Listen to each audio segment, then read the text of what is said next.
Saudaraku, lihat kiri kananmu, katakan, kebaikan demi kebaikan demi kebaikan Tuhan ada atas hidupmu. Amin.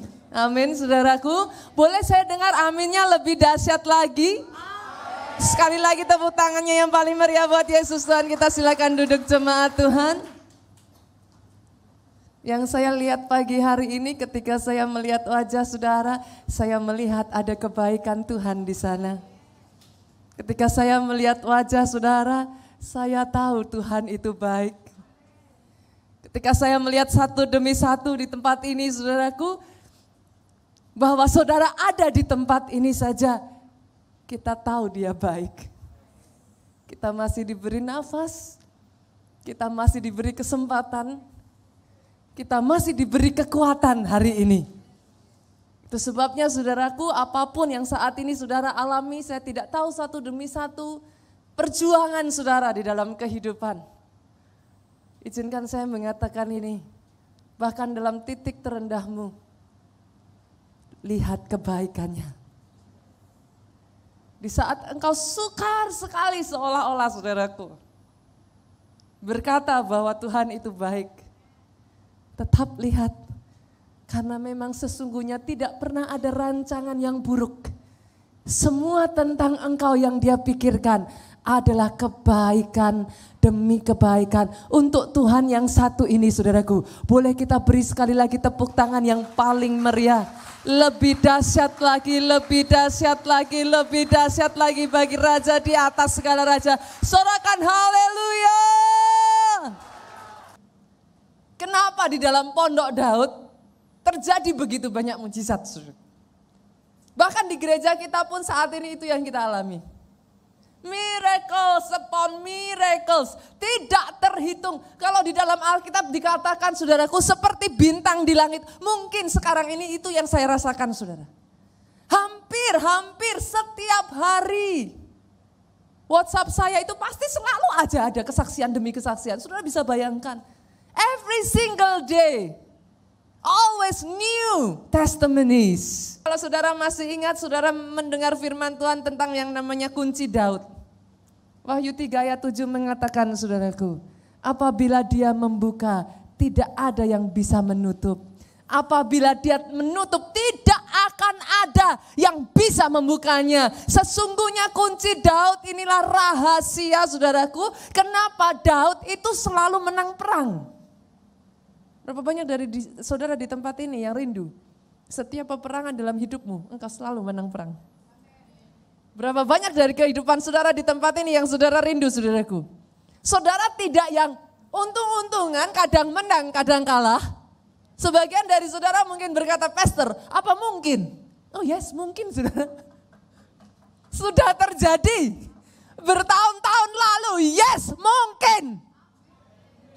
Bukan kadang menang, kadang kalah. Bukan kadang di bawah, kadang di atas. Bukan kadang jatuh, kadang bangun. Mulai hari ini, sejak dari hari ini, saya nggak peduli kemarin saudaraku.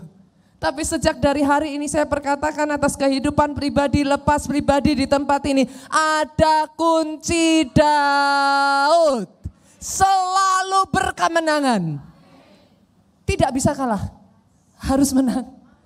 Dalam kehidupanmu pergumulan apapun, kemenangan akhirnya. Dari semua yang minggu lalu kita sudah pelajari, kita dapatkan satu hal ini. Ternyata saudara, kunci Daud tidak lain dan tidak bukan adalah pondok Daud. Wow. Minggu yang lalu kalau saudara mungkin melewatkan firman Tuhan, pastikan saudara dapatkan firman Tuhan.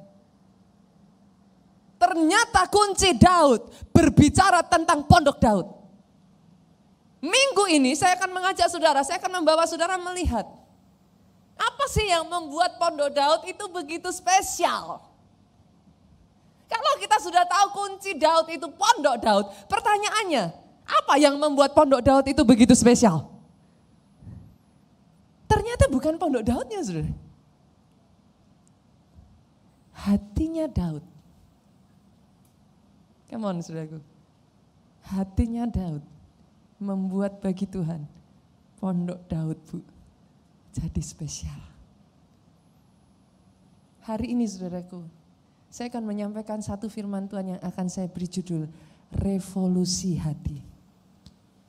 Sementara kau dengar firman ini, saya berdoa satu demi satu saudara yang hadir di tempat ini, open your heart widely. Buka hatimu lebar-lebar. Karena tahukah saudara, sebelum saya menyampaikan firman ini, hati saya yang sudah terlebih dulu direvolusi. Ketika saya mempelajari firman ini, saudaraku, saya hanya bisa nangis, nangis, nangis, dan nangis. Bukan pondok Daudnya, tapi hati di dalam pondok Daudnya. Hati yang menciptakan pondok Daud itu, saudaraku. Itu yang membuat begitu spesial pondok Daud di mata Tuhan. Pertanyaan saya, hati seperti apa sih yang dipunya Daud? Sampai-sampai itu dibicarakan again and again and again. Dan hanya dua hal yang Alkitab mencatat akan dipulihkan di akhir zaman, saudaraku. Yang pertama, dia akan membangun kembali pondok Daud, certainly. Itu yang firman Tuhan katakan. Yang kedua, saudaraku, hati Bapak dibawa kembali kepada anak-anak, kepada Bapak. Pemulihan pelayanan Elia, itu bicara apa sekali lagi, saudara? Pondok Daud, saudaraku. Dua hal ini yang di akhir zaman Tuhan katakan akan dipulihkan, saudara. Pertanyaannya, apa yang bikin Daud begitu berbeda di mata Tuhan, saudara? Saya ajak kita buka, saudaraku, 1 Samuel pasalnya yang ke-15. Ayatnya yang ke-26 sampai 28. Kita akan baca dari ayat yang ke-26 terlebih dulu. Boleh jemaat Tuhan bantu saya baca dengan suara yang keras ya? Sama-sama pagi hari, saudaraku. Kita baca dengan suara yang keras ayat 26, 23. Tetapi jawab Samuel kepada Saul apa? Aku tidak akan kembali bersama-sama dengan engkau. Sebab apa? Engkau telah menolak firman Tuhan. Sebab itu Tuhan telah menolak engkau sebagai raja atas Israel. Sampai di sana, saudaraku. Kenapa tiba-tiba di dalam ayat ini saudara menemukan Samuel berkata kepada Saul, Tuhan sudah menolak engkau. Ternyata saudara, kalau saudara melihat tarik balik cerita ini, saudaraku, saudara baca dari awal, selidik punya selidik. Singkat cerita, saudaraku, pada saat itu Tuhan memerintahkan Saul untuk membabat habis bangsa Amalek, Bu. Tuhan meminta kepada Saul, babat habis. Jangan sisakan satupun.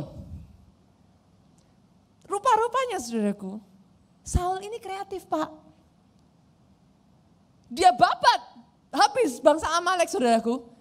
Yang dia sisakan rajanya. Rajanya gak ikut, Pak.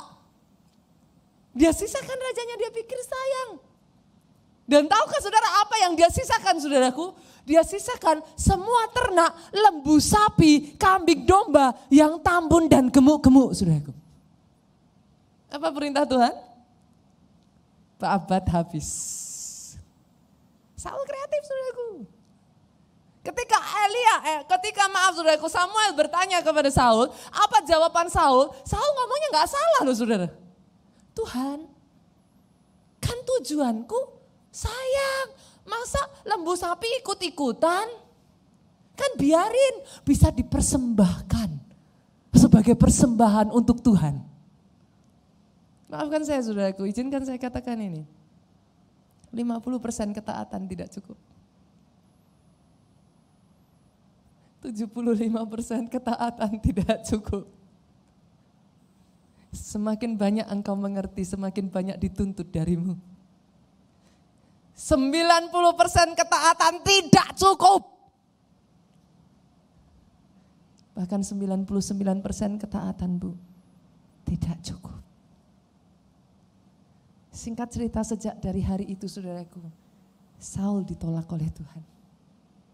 He demand total obedience. Berapa banyak dari saudara yang mungkin mendengar cerita ini dan saudara tertawa. Tetapi saudara berkata di dalam hati saudara, kok aneh ya Saul, kenapa sih, apa sih susahnya disuruh babat habis, ya babat habis aja gitu. Tapi berapa banyak sejujurnya kita pun mengalami dalam kehidupan kita, gak segampang itu loh, saudaraku. Taat sama Tuhan 100% gak segampang itu loh, saudaraku. Berapa banyak dari kita setiap kita mau melangkah untuk taat, dalam hati kita berkata, tapi kan. Firman Tuhan jelas mengatakan, ayo hidup kita ini untuk melayani Tuhan. Tapi pastor, daripada nanti sakit hati lagi, lebih baik duduk tenang manis. Yang penting kan saya terus setiap hari Minggu ibadah. Yang mengerti katakan amin. Kalau itu bukan saudara, katakan amin yang lebih keras. Coba senggol kiri kanan saudara, katakan saya tahu itu bukan kamu. Senggol kiri kanan lagi saudaraku. Jabat tangannya dan kali ini berkata saudara kepada kiri kanan saudara, selamat kamu bagian dari pelayan Tuhan GBI Keluarga Allah. Boleh tepuk tangannya yang paling meriah buat Yesus Tuhan kita. Nggak gampang loh saudara, kadang total obedience is not so easy as we think. Tapi dalam semuanya ini kita belajar. Pertanyaannya saudaraku, ketika kita baca ayat ini, apa sih yang begitu berbeda dengan Daud? Kenapa Tuhan itu sampai jatuh cinta kepada Daud, saudaraku? What is it about him? Sejujurnya saudara, kalau saudara bicara tentang yang namanya perawakan, saudara bicara semuanya lah tentang Saul, saudaraku. Jujur saudara, Samuel itu bahkan mungkin berpikir dalam benaknya saudara, susah loh cari orang seperti Saul saudara. Benar, saudara kalau baca siapa Saul, saudara kan tahu. Masih ingat saudara, ketika Samuel pertama kali panggil semua anak-anak Isai, saudaranya Daud. Yang dicari Samuel apa saudara? Masih ingat ketika anak pertama lewat, Samuel bilang apa dalam hatinya? Itu apa saudara? Kenapa sampai Samuel bilang seperti itu? Karena dia berpikir setidaknya orang ini harus lebih baik dari Saul. Tapi Samuel miss the whole point. Dia melihat saudara Daud yang pertama, kakak tertua Daud. Dan dia berkata, mungkin yang ini. Kenapa saudaraku? Kenapa dia katakan itu bu? Alkitab mencatat di dalam 1 Samuel pasal 9 saudara. Saudara bisa melihat, Saul itu saudaraku, Pak, dia itu berasal dari keluarga yang sangat berada Pak. Jadi kalau saudara compare Saul dengan Daud, Daud itu enggak ada seberapanya bu sama Saul. Enggak ada apa-apanya. Kalau orang Jawa, saya nggak tahu di Jakarta ini saudaraku, saudara mengenal nggak yang namanya bibit bebet bobot? Kenal ya, pernah dengar itu ya? Kalau cari pasangan hidup cari apa? Bibit, bebet, bobot. Dilihat dari tiga-tiganya ini saudaraku, Saul itu tidak bercela saudara. Samuel sampai di titik berpikir, mana bisa dapat raja sebaik Saul? Itu sebabnya kalau saudara memperhatikan Samuel itu sebenarnya sedih sekali. Harus kehilangan Saul. Karena benar-benar Saul itu hampir bisa dikatakan bu, perfect. Secara penampilan bu, Alkitab mencatat di antara sebangsanya Saul itu wajahnya paling ganteng bu. Mungkin kalau saudara lihat zaman sekarang siapa ya saudara ya? Zaman sekarang siapa sih? Siapa saudaraku? Siapa? Siapa namanya? Siapa saudara? Kayaknya udah bukan zamannya Brad Pitt lagi deh. Siapa saudara? Itu yang namanya pemainnya apa namanya? Siapa? Siapa? Oh ya, Chris Hemsworth katanya. Terus yang itu loh saudaraku yang main apa namanya? Apa sih filmnya yang laut itu apa namanya? Siapa? Aquaman. Siapa tuh yang main Aquaman tuh? Siapa? Aduh Pak, kayaknya sama-sama suka nonton ya Pak ya. Mungkin kalau saudara bayangin kira-kira lah deket-deket lah saudara sama pemainnya Aquaman saudaraku. Kenapa saya katakan demikian? Di generasi Saul saudaraku. Saul itu dikatakan dalam Alkitab, dia itu tertinggi. Setiap dia berdiri saudaraku, orang-orang lain, dia lihat orang lain, itu hampir mungkin sepundak setelinganya saudara. Secara penampilan, secara semuanya saudaraku, Daud jelas-jelas sudah kalah bersaing saudara. Enggak ada apa-apanya dibanding Saul. Pertanyaannya sekarang, kenapa kok Tuhan jatuh cintanya sama Daud? Kita buka ya, kita lihat ya. Apa sih tentang Daud ini saudaraku? Kok sampai-sampai orang semacam Saul aja bisa kalah saudara? 1 Samuel 13 ayat 14. Kita lihat. Saya bacakan buat saudara. Tetapi sekarang kerajaanmu tidak akan tetap. Ini kata Samuel kepada Saul. Tuhan telah memilih seorang yang berkenan di hatinya. Dan Tuhan telah menunjuk dia menjadi raja atas umatnya. Karena engkau tidak mengikuti apa yang diperintahkan Tuhan kepadamu. Dalam bahasa Indonesia, saudaraku, di sini dikatakan Tuhan telah memilih seorang yang berkenan di hatinya. Dalam bahasa Inggrisnya, ini akan jauh lebih jelas. Di sana dikatakan, Bu, the Lord has sought out a man after his own heart. Tuhan itu sudah ketemu. Tuhan itu nyari, Tuhan itu menemukan orang yang hatinya after, orang yang mencari, orang yang ngejar Tuhan. Orang yang dengan kata lain, saudaraku, nempel kayak perangko sama Tuhan. Bu, ternyata manusia melihat penampilan. Dia Allah melihat hati. Yang membuat Daud begitu mempesona di mata Tuhan, saudaraku. Bukan penampilannya. Bukan kekayaannya, Pak. Bukan keahlian dan kemampuannya, Ibu. Kalau hari ini kau datang di tempat ini dan kau berkata, Pastor, orang macam saya ini, apa bisa? Saya enggak ada apa-apanya. Enggak seberapanya. Saya ini apalah, hanya butiran debu. Banyak orang kan zaman sekarang sukanya ngomong gitu ya saudaraku, apalah saya ini, hanya butiran debu.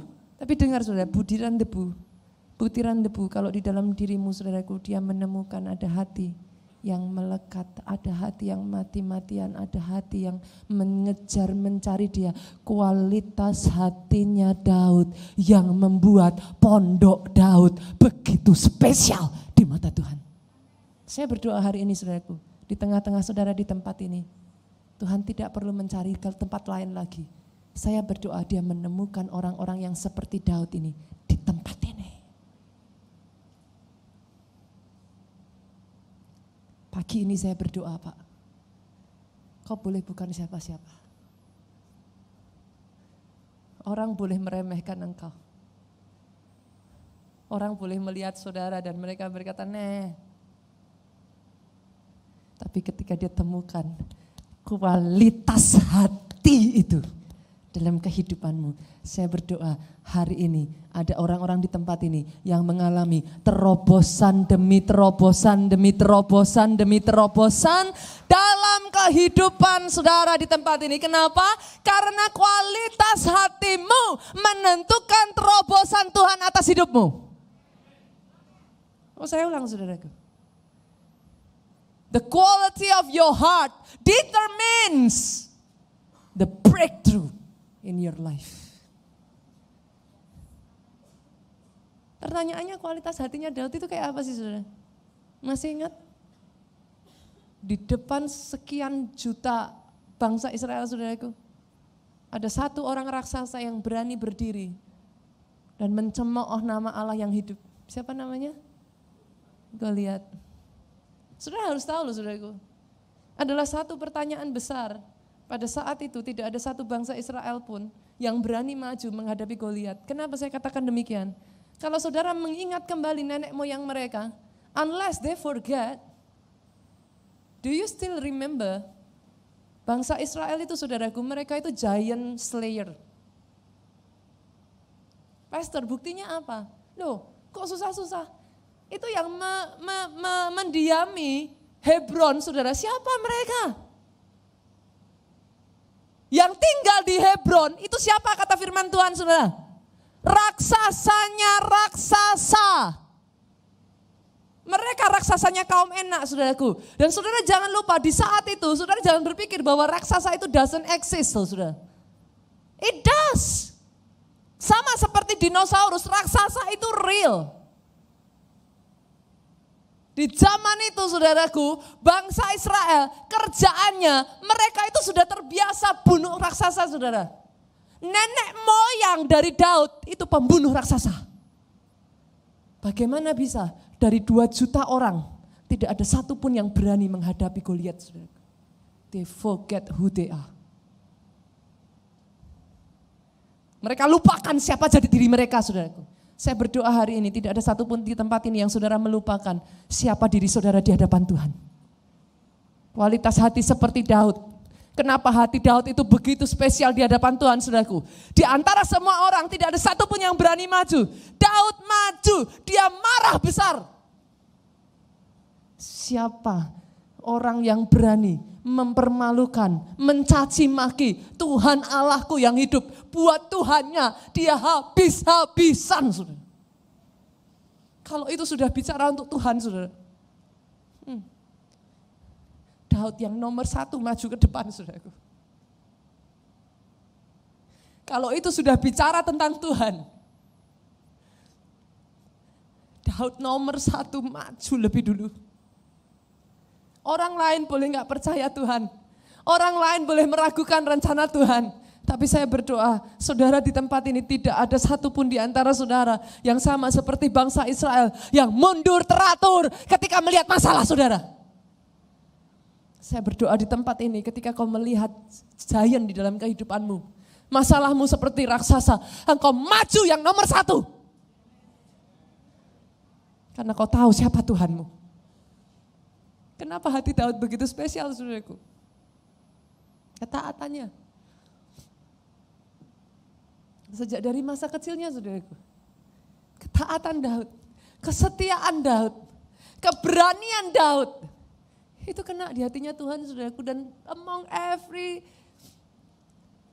quality, dari semua kualitas hatinya Daud, satu hal ini yang sampai menyentuh Tuhan habis-habisan, saudaraku. Daud, kalau sudah buat Tuhan, dia all out. Bu, dia all out. Dia gak pernah setengah-setengah untuk Tuhan, saudaraku. Yang namanya menyembah buat Daud itu gaya hidup.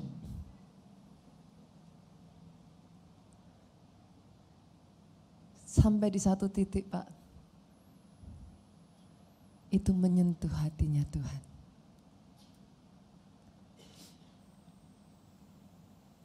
Tahukah saudara begitu rupanya, saudaraku? Daud itu sampai menyentuh hatinya Tuhan.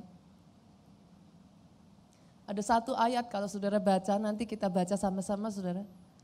Dikatakan di sana Tuhan menyebut hatinya Daud itu perfect, saudara. Pastor, di mana? Memangnya seseorang itu bisa perfect di hadapan Tuhan? Oh, jangan salah loh, saudaraku. Kita selalu mengatakan, Pak, kita manusia gak sempurna. Betul, kita gak sempurna, Pak. Tapi ada satu momen di mana Tuhan pernah menyebut seseorang sempurna, saudara. Saudara mau buktinya? Kita buka, saudara. Kita lihat ayatnya. Dalam 1 Raja-Raja pasal 11 ayatnya yang keempat. 1 Raja-Raja pasalnya yang ke-11 ayatnya yang keempat. Sama-sama ya, kita buktikan. Nanti kalau saudara bingung, saya akan tunjukkan, saudaraku. Di titik mana kok bisa disebut hatinya Daud itu sempurna. Ayat yang keempat kita baca sama-sama, 2, 3. Sebab pada waktu Salomo sudah tua, istri-istrinya itu mencondongkan hatinya kepada Allah-Allah lain, sehingga ia apa? Tidak dengan sepenuh hati berpaut kepada Tuhan Allahnya, seperti Daud ayahnya. Mungkin saudara baca ayat ini dan saudara bingung. Di mana ada kata perfect, sempurna di sana? Enggak ada, pastor. Karena dalam bahasa Indonesia, saudaraku, seringkali ada begitu banyak terjemahan bahasa kita ini, saudaraku, yang membuat kita tidak sungguh-sungguh mengerti. Ada banyak terjemahan yang kalau saya boleh katakan meleset, saudara, dari tujuannya. Kita buka terjemahan aslinya, saudaraku, saya bacakan di sana. Tidak dengan sepenuh hati berpaut kepada Tuhan. Di sana dikatakan dalam bahasa Inggrisnya, saudaraku. His heart, Salomo, saudaraku. His heart was not perfect with the Lord his God, as was the heart of David his father. Di dalam bahasa Inggrisnya dikatakan seperti itu, saudaraku. Hatinya Salomo itu tidak sempurna. Tidak sama seperti bapaknya Daud. Tuhan itu sampai menyebut, saudaraku, Daud itu punya hati yang sempurna, saudara. Hari ini saya berdoa dari tempat ini, saudaraku. Ditemukan hati-hati yang seperti ini dalam kehidupan saudara. Ketika dia melihat ada hati yang seperti ini. Jangan salah terlebih dulu saudaraku. Pastor, bukankah no man is perfect? Yes. Tapi tahukah saudara? Tahukah saudara? Ada yang Daud lakukan yang membuat dia disebut punya hati yang sempurna. Saya akan ajak saudara melihat lebih lanjut saudaraku. Oh, firman ini saudara benar-benar sudah sungguh-sungguh sudah memberkati saya. Hari ini saudara, kalau boleh saya minta satu hal. Saudara boleh lupakan yang lain-lainnya saudara. Tapi yang saya minta dari saudara pagi hari ini, katakan kepada Tuhan ini, lagu yang kita nyanyikan tadi.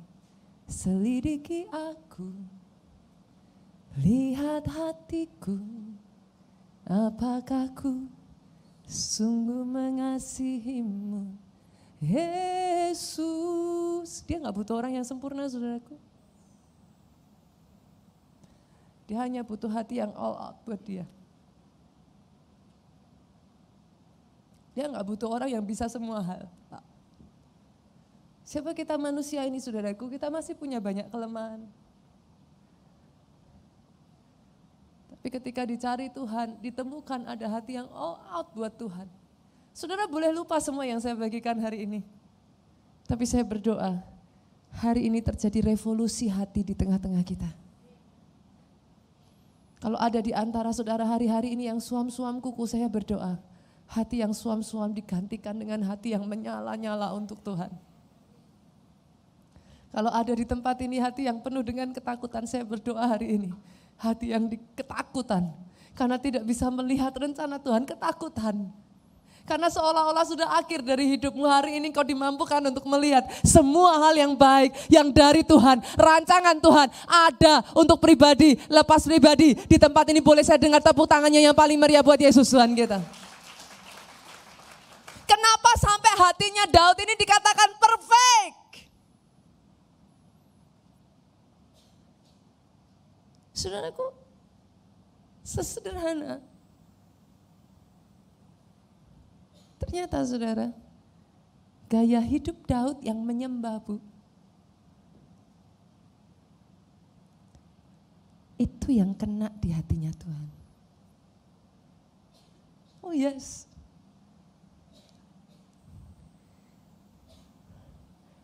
Kenapa Daud begitu menyukakan Tuhan saudaraku? Kenapa orang yang mendekat kepada Tuhan, orang yang suka menyembah itu begitu menyukakan hatinya Tuhan saudara? Tangkap rahasia ini ya saudaraku, tangkap rahasia ini baik-baik. Saya akan bacakan ini dan pastikan saudara tulis ini. Hidup yang selalu menyembah saudaraku, gaya hidup menyembah ternyata bisa meluruskan dan memurnikan hati kita. Saya ulang ya saudara. Tahukah saudara kenapa Daud itu suka menyembah? Karena ternyata gaya hidup yang menyembah, penyembahan itu memurnikan hatinya Daud.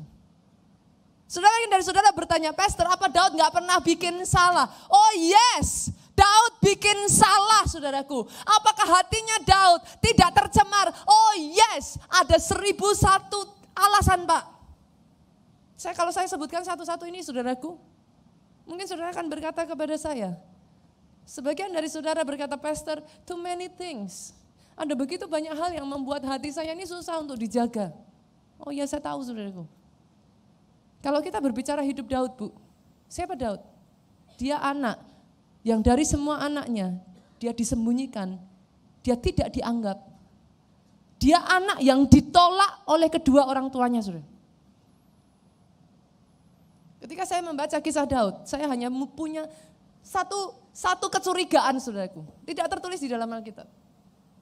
Tapi it got me thinking, kenapa orang tua Daud itu sampai begitunya kalau sama Daud? Saya curiga saudaraku, apakah Daud itu memang sungguh-sungguh anak dari orang tuanya? Mungkin dia anak dari salah satu orang tuanya. Tapi saya curiga saudaraku. Karena kedua orang tuanya, Daud ini paling dibedakan saudara. Dia paling gak dianggap, saudara bayangin aja dari semua saudara. Itu sisanya, kakak-kakaknya Daud semua itu. Ibaratnya saudara, itu keluarga tentara. Tentara, sampai paling kecil. disuruh ngembalain kambing domba 2-3 ekor, masuk akal nggak bagi saudara? Kira-kira kalau saya bilang, saya tanya saudara, kira-kira loh saudara, masuk akal nggak kalau dengan semuanya itu Daud kepahitan sama orang tuanya? Betul ya? Ada 1001 alasan. Di sini ada anak teenager, ada anak ABG. Kadangkala kita masih ABG, saudara. Ini usia Daud ini ABG loh, saudara. Alkitab mencatat Daud ini masih kemerah-merahan. Kira-kira sama lah seperti Yemima ya namanya ya. Sama lah seperti Yemima di sini. Enggak jauh-jauh saudaraku, usia Daud. Di tengah usianya yang ABG seperti itu, saya tanya saudara. Dia bukan hanya asumsi, dia dibedakan loh saudara. Kalau anak-anak kadang kita punya, maaf di sini berapa banyak dari saudara yang punya lebih dari 1 anak? Boleh angkat tangan saudara, lambaikan tangan saudara. Oke. Ibu, dari 2 anak. Bu Lydia ini punya 2 anak. Kadangkala ada nggak anak satu ngerasa dibedakan dengan anak yang ini?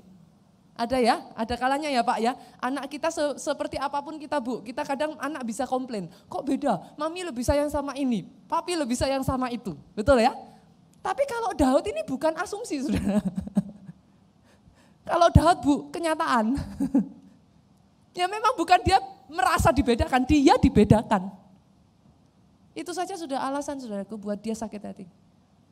Dia bertumbuh dewasa saudaraku, sekarang bukan orang tuanya, mertuanya. Seburuk-buruknya mertua saudara, apakah saudara pernah di sini punya mertua yang kepingin membunuh saudara sendiri? Halo, kalau ada yuk kita tumpang tangan rame-rame saudaraku.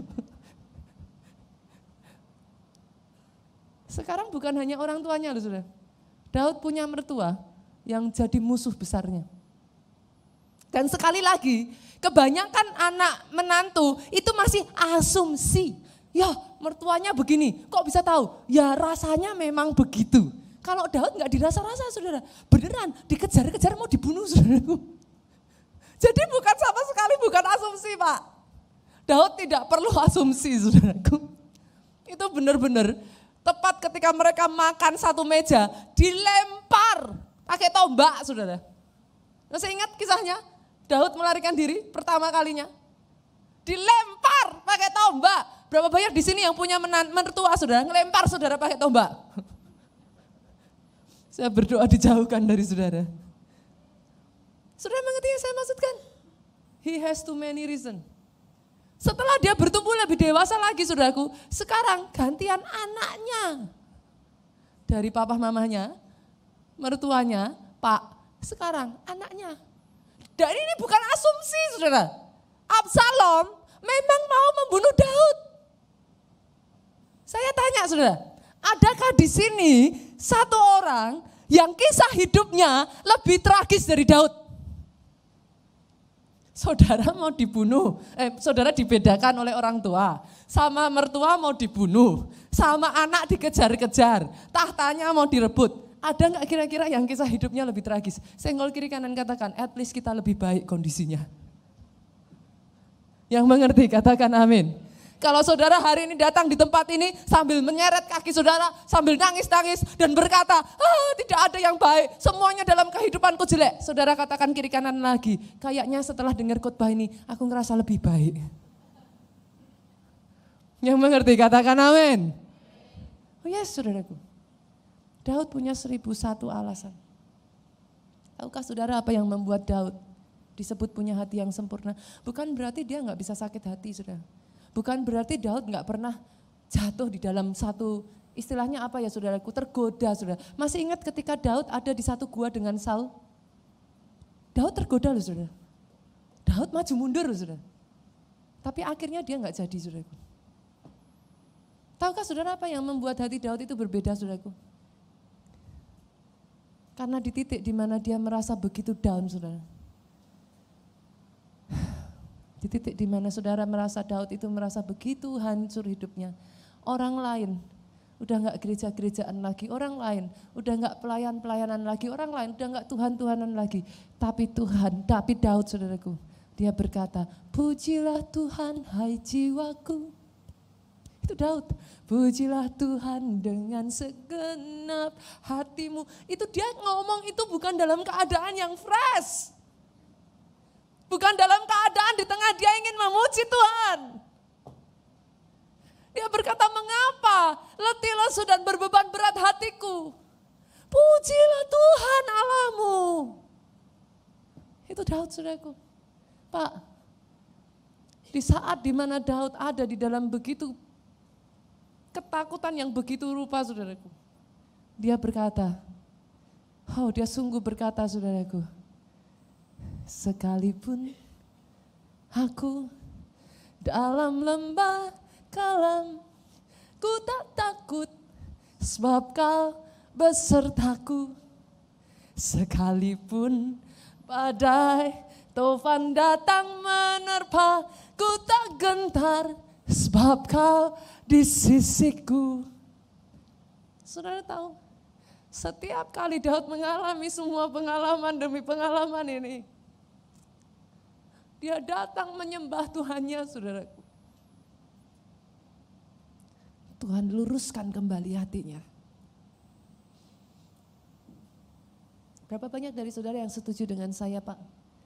Kita manusia ini hatinya gampang cemar. Hatinya gampang melenceng. Kalau kita enggak hati-hati, saudaraku, semakin pandai kita, semakin tinggi kerohanian kita, kadang kita bisa get distorted, saudaraku. Setiap kali Daud mengalami itu, saudaraku, di saat dia ada di titik ketakutan yang begitu rupa, saudaraku. Di saat dia ada di titik di mana dia merasa, saudaraku, benar-benar dia sedih, dia hancur, saudara. Daud menyanyikan, dia hanya berkata, saudaraku, hanya dekat Allahku, rasa tenang hatiku. Di saat dimana dia tidak bisa menemukan ketenangan dimanapun, saudara. Saudara pernah merasakan masalah itu datang bertubi-tubi sampai saudara capek? Di saat-saat itu saudara akan tergoda untuk menyerah. Pernah ngalami seperti itu? Pernah ya, saudara? Daud gak beda dengan saudara. Yang membuat dia berbeda, dalam semuanya itu dia berkata, kau sertai jalanku sepanjang hidupku.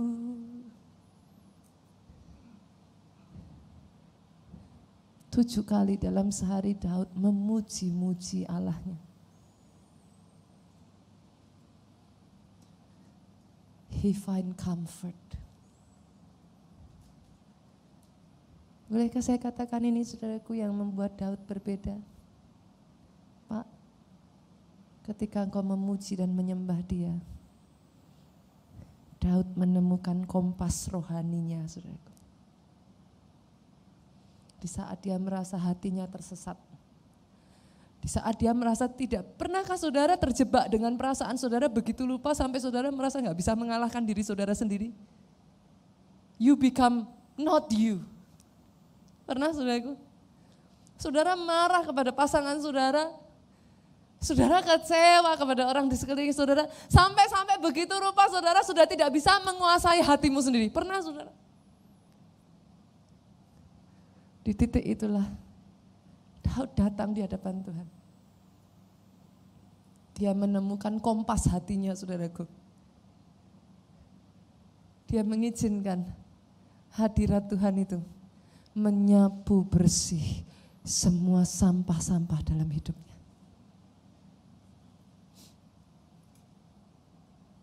Masalahnya, saudaraku, banyak anak Tuhan menganggap penyembahan itu hanya salah satu liturgi dalam gereja.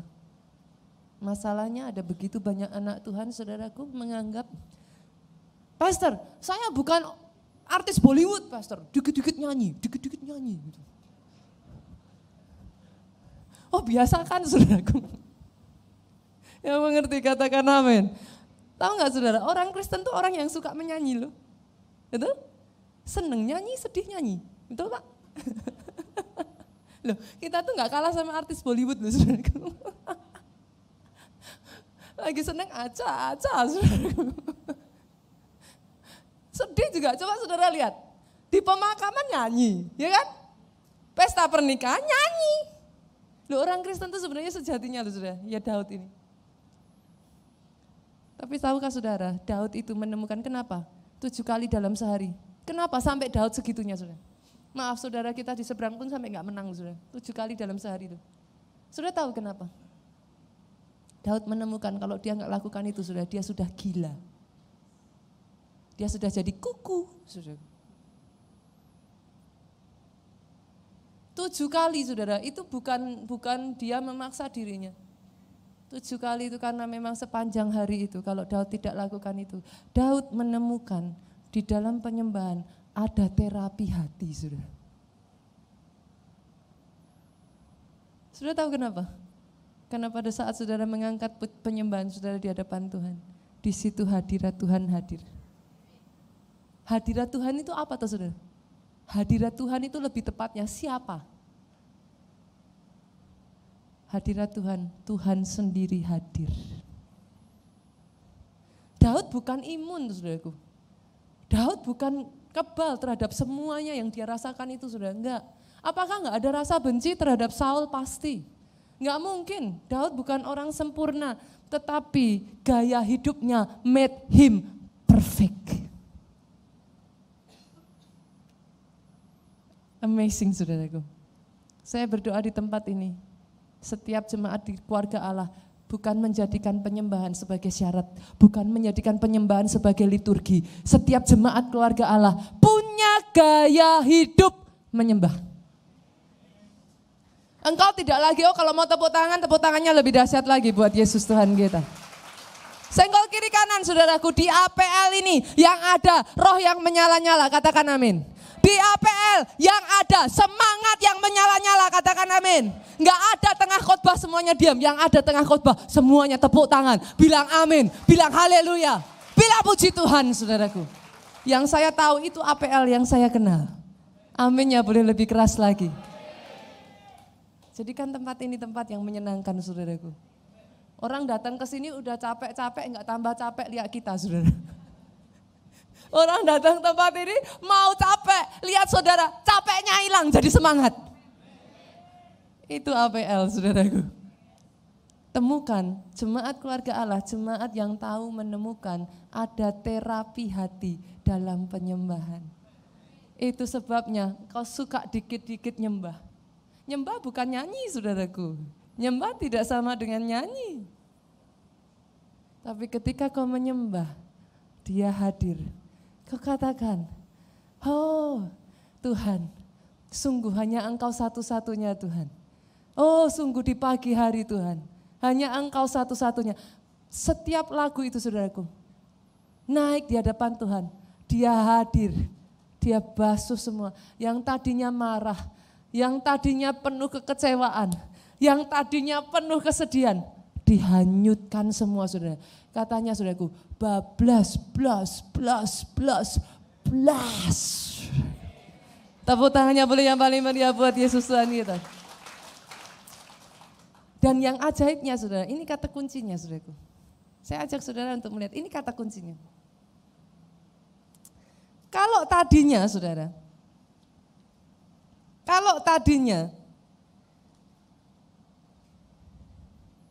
kita sudah belajar yang namanya penyembahan. Itu kunci dari revolusi hati. Karena itulah Daud itu ngalami revolusi hati, Bu. Karena dia ngalami revolusi hati, hatinya itu disebut Tuhan perfect. Jadi hati yang perfect itu sebenarnya bukan hati yang karena diri kita ini perfect, enggak saudara. Ternyata hati yang perfect itu hati yang terus-menerus senantiasa direvolusi. Senantiasa dibersihkan, senantiasa diluruskan. Jadi sebenarnya semua orang punya chance untuk punya hati yang perfect.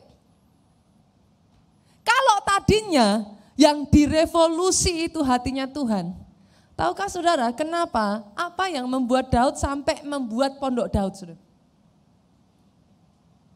Karena dia melihat ketika hatinya direvolusi, saudara, terobosan demi terobosan terjadi atas hidupnya. Dia melihat ketika hatinya direvolusi, Bu, hidupnya itu kemenangan demi kemenangan, demi kemenangan, demi kemenangan. Daud mulai berpikir, Bagaimana supaya bukan hanya aku yang mengalami semuanya ini, tapi semua bangsa Israel mengalami hal yang sama. Itu sebabnya Daud membuat pondok Daud. Saudara bisa melihat sekarang, saudaraku. Kenapa pondok Daud itu begitu spesialnya, begitu pentingnya buat Tuhan. Karena tadinya yang direvolusi Daud. Tapi sekarang bukan cuma Daud. Saudara tahu di zaman Israel, bangsa Israel itu enggak taat loh, saudara. Saudara kemarin baca, saya khotbah di sini, zaman Hizkia. Masih ingat saudara, ayahnya Ahaz, apa? Bangsa Israel itu meninggalkan Tuhan. Kenapa di zamannya Daud, satu bangsa berubah, saudara? Karena yang tadinya hanya Daud yang direvolusi. Sekarang mereka imam-imam disuruh Daud masuk pondok Daud semua, saudara. Mereka yang tadinya hidupnya kering, Pak. Orang yang sudah mulai negatif, saudara cek, hidupnya pasti kering. Kalau saudara tidak bisa tidak selain berpikir kecuali yang negatif, saudara cek. Saya nggak perlu susah-susah kok, saudara, nggak perlu bernubuat. Sesederhana ini, saudara, tanya sama kiri kanan saudara, masih doa enggak? Gampang kok, saudara kalau lihat tiba-tiba ya saudaraku, istri saudara marah-marah, nggak ada, apa orang Jawa bilang nggak ada juntrungannya saudaraku. What is it? Apa maksudnya saudara, nggak ada juntrungannya itu apa? Marahnya tuh nggak jelas gitu loh. Jutek aja seharian, bete aja seharian. Saudara senggol dikit aja, tapi hati-hati saudara. Kalau nggak hati-hati tambah marah saudaraku soalnya. Terus senggol dikit aja tanya, "Ma, hari ini udah doa belum?" Orang yang isinya negatif terus saudaraku, pasti hatinya kering. Kosong. Gak mungkin enggak. Saudara gak bisa penuh dengan hadirat Tuhan dan jadi negatif. Bagaimana bisa penuh dengan hadirat Tuhan itu siapa tadi saudaraku? Tuhan sendiri. Bagaimana kau penuh dengan Tuhan yang positif dan kau bisa negatif? Gak mungkin. Yang ada karena engkau kering dengan Tuhan yang positif, akhirnya aslinya kita keluar, saudaraku. Ya ini aslinya manusia itu memang begitu, saudara. Tapi ketika kau dipenuhi Tuhan, tiba-tiba saudara, aslinya ini terkubur dengan Tuhan, saudaraku. Jadi sifatnya Tuhan yang muncul, betul? Itu sebabnya buah roh disebut apa? Kasih, sukacita, damai sejahtera, kebaikan, kemurahan, itu tiba-tiba keluar semua. Orang dekat-dekat saudara senang. Orang dekat-dekat saudara nyaman. Kenapa? Saudara dilingkupi Tuhan begitu rupa, sampai bukan saudara lagi, Tuhan yang sifatnya keluar semua saudara. Yang mengerti aminnya yang paling keras. Aminnya yang dahsyat, paling dahsyat buat Yesus Tuhan kita. Daud, kenapa mendirikan pondok Daud saudara? Yang tadinya serba tidak taat, yang tadinya serba negatif, yang tadinya penakut. Orang Israel di bawah Saul, penakut saudaraku. Satu persatu masuk pondok Daud, dipoles saudara. Yang penakut keluar jadi pemberani. Loh, Master buktinya apa? Loh iya jelas. Orang-orang yang ada di Gua Adulam itu siapa tuh saudara? Siapa mereka? Itu pengecut semua itu. Itu sembunyi, itu lari, orang-orang pelarian. Betul? Tapi siapa mereka sekarang? Di bawah Daud siapa mereka? Mereka pahlawan triwira yang mengalahkan sekian ribu, sekian puluh ribu, sekian ini saudaraku. Catatan-catatan kemenangan mereka tertulis dengan begitu rupa. Siapa tadinya mereka? Tapi ketika yang tadinya negatif masuk pondok Daud, diluruskan hatinya, dibersihkan hatinya, keluar jadi pahlawan saudara. Oh aminnya lebih keras lagi, tepuk tangan yang paling meriah buat Yesus Tuhan kita. Tidak heran di bawah Daud saudara. Daud gak pernah kalah. Karena orang-orang yang tadinya hanya satu Daud yang direvolusi, sekarang seluruh bangsa Israel direvolusi hatinya. Yang penakut jadi pemberani. Yang negatif jadi positif. Makanya kadang gereja ya saudaraku, kalau jemaatnya ada saat-saat tertentu saudara dalam gereja itu tiba-tiba ada aja jadi negatif semua gitu saudara. Saya sudah belajar saudara, gak mau susah-susah. Nanti kita jadi pemadam kebakaran saudara. Orang ngomong dikit kita langsung enggak gitu. Saya capek saudara. Zaman dulu di Jogja saya sudah menjadi pemadam kebakaran dan terbukti saudaraku. Percuma, semakin saudara padamkan apinya, api yang lain akan muncul saudara. Tapi percaya satu hal ini saudara, gak usah susah-susah, itu jemaat bawa semua suruh Pondok Daud, nanti apinya padam sendiri saudara. Semua keluar nangis-nangis sendiri dan bilang, oh ternyata Tuhan itu baik. Saudara bisa melihat yang saya katakan? Saudara tahu kenapa di tengah-tengah kita tiba-tiba mujizat demi mujizat terjadi? Dia nggak bisa enggak. Yang tadinya orangnya ketakutan terus, yang tadinya imannya lemah terus, masukkan aja Pondok Daud. Tiba-tiba bisa melihat semua kebaikan Tuhan, melihat semua rencana Tuhan. Tiba-tiba yang tadinya merasa aku ini bukan siapa-siapa, menyadari jati dirinya. Setelah mereka menyadari semuanya itu, mujizat itu udah jadi bagian dari anak Tuhan saudara. Sorry, itu efek samping. Mujizat itu nggak pernah tujuan. Itu rotinya anak Tuhan, cari di Alkitab. Mujizat itu roti makanan sehari-harinya anak Tuhan. Saudara gak perlu cari-cari. Asal saudara melekat aja sama sumbernya. Dekat aja. Hatimu diluruskan terus. Bersihkan terus. Tiba-tiba saudara akan melihat, pluk. Loh kok terjadi lagi ya? Terjadi lagi ya? Bingung sendiri saudaraku. Mujizat demi mujizat demi mujizat. Saudara lihat, saya ajak ya saudaraku. Ini ayat terakhir, kita buka saudara. Pemain musik siap-siap. Kita buka saudara. Kita lihat ayat yang terakhir. 1 Tawarik 29. Ayatnya yang ke-9. Saya tuh kalau khotbah kadang-kala saudaraku, saya enggak buka sama sekali ininya sampai ketinggalan jauh. Bukannya cuma bagian ayat. 1 Tawarik 29 ayat 9. Yuk sama-sama dibaca yuk. 2, 3. Bangsa itu apa? Bersukacita, katakan bersukacita. Karena kerelaan mereka, katakan kerelaan. Karena kerelaan mereka masing-masing, sebab dengan tulus hati, katakan tulus hati. Mereka memberikan persembahan sukarela kepada siapa saudaraku? Tuhan. Juga apa? Raja Daud sangat apa? Katakan bersukacita. Tahukah saudara kenapa saya ajak saudara membaca dan mengulang beberapa bagian tadi? Saya bacakan ya saudaraku dalam bahasa Inggrisnya. Saudara akan kaget nanti, saudara akan menjumpai.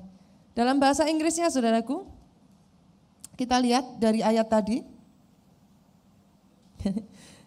Saya tuh saking ketinggalannya ini saudaraku, sampai sudah nggak tahu nih di mana ininya. Sekali saya khotbah kayak gini nih saudaraku, Pak Jo tuh luar biasa.